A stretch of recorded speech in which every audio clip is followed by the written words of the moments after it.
আমি সকল যুবকদেরকে, ছাত্র তরুণ যুবকদের প্রতি আহ্বান জানাবো, আমাদের জীবনের সাথে সম্পৃক্ত প্রিয় জীবন আদর্শ যার নাম ইসলাম, এই ইসলামের পতাকাকে উড্ডীন করার জন্য ইসলামী আন্দোলনে শরিক হওয়ার সকলের প্রতি আমি আহ্বান জানাই।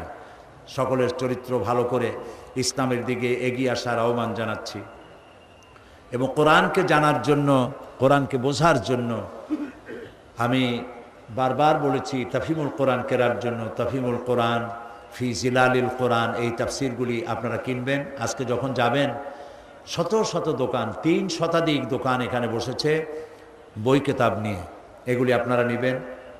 আর এইখানে যে আমি তাফসির করেছিলাম 25 বছর হলো, এর মধ্যে একবার তাফসির করেছিলাম সূরা আসরের উপরে। হযরত ইমাম শাফি রহমতুল্লাহ আলাইহি বলেছেন, সূরা আসর যদি কেউ বোঝে আর আমল করে তাহলে জান্নাতে যাওয়ার জন্য এই ছোট্ট সূরাটি যথেষ্ট হয়ে যায়। সুবহানাল্লাহ। 5 দিন আলোচনা করেছি একটি সূরার, ছোট্ট সূরাটি, তাও শেষ করতে পারি নাই। সেটি গ্রন্থবদ্ধ আকারে এসেছে, নাম রেখেছে তাফসিরে সাঈদী সূরা আসর। সমস্ত দোকানগুলিতে পাওয়া যাবে, আপনারা নিয়ে যাবেন এই তাফসিরটি, তাফসিরে সাঈদী সূরা আসর। আর সর্বশেষ আমি আজও বলি যে আমি মোমেন ব্যক্তি তো সেই যে নিজের জন্য যা পছন্দ করে অন্যের জন্য তাই পছন্দ করে। সুতরাং আমি জামাত ইসলামী করি, এবং কেন করি এই প্রশ্ন বহু জায়গায় আছে যে পীর মুরিদি ছাড়িয়ে দিয়া এটা করলাম কেন।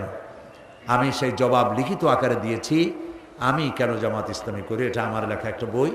এ বইয়ের ভিতরে আমি দেখিয়েছি যে খেলাফত এবং মুলুকিয়াতের ব্যাপারে, সাহাবীদের ব্যাপারে, নবীদের ব্যাপারে, ইসমতে আম্বিয়ার ব্যাপারে যে সমস্ত কথা আমাদের বিরুদ্ধে বলা হয় সেই কথাগুলি যে যৌক্তিক নয়, এ কথাগুলি এর মধ্যে এসছে। সুতরাং যারা জামাত করেন তাদের জন্য প্রয়োজন, আর যারা করেন না তাদের জন্য প্রয়োজন, অন্তত জবাবগুলি জানতে পারবেন। আর আমি কেন করি এই দলটি তাও আপনারা বুঝতে পারবেন। আল্লাহ যেন তৌফিক দেন, এটাও পাওয়া যাবে প্রত্যেক দোকানে, আপনারা নেওয়ার চেষ্টা করবেন। প্রিয় ভাই সব, সর্বশেষ আমার আরজ আপনাদের কাছে, নামাজ কেউ ছেড়ে দিবেন না। 5 ওয়াক্ত নামাজ আমরা আদায় করব সহিভাবে, কারণ বুখারী শরীফে এসেছে কিয়ামতের দিন সর্বপ্রথম প্রশ্ন হবে নামাজ পড়েছো কিনা। প্রথম প্রশ্ন আল্লাহ করবেন নামাজ। প্রথম প্রশ্ন কি হবে? নামাজ পড়ে। যার নামাজ কবুল হবে জীবনের সমস্ত নেক আমলগুলি কবুল হবে, যার নামাজ কবুল হবে না সব বরবাদ হয়ে যাবে। আল্লাহ তাআলা আমাদের জন্য নামাজি বানান, আমরা বলি আমিন। নামাজ জীবনে আর ছাড়বো না, এই ওয়াদা কি করা যাবে ভাইরা? করা যাবে ওয়াদা?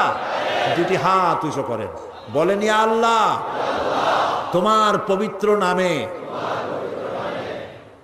তোমাকে সাক্ষী করে ওয়াদা করছি, শপথ করছি, আল্লাহ তাআলা যতদিন পর্যন্ত মালাকুল মউত আমার মাথার কাছে না আসতেছে ততদিন পর্যন্ত ফরজ নামাজ, ফরজ রোজা আর ছেড়ে দেব না, আর ছেড়ে দেব না, আর ছেড়ে দেব না।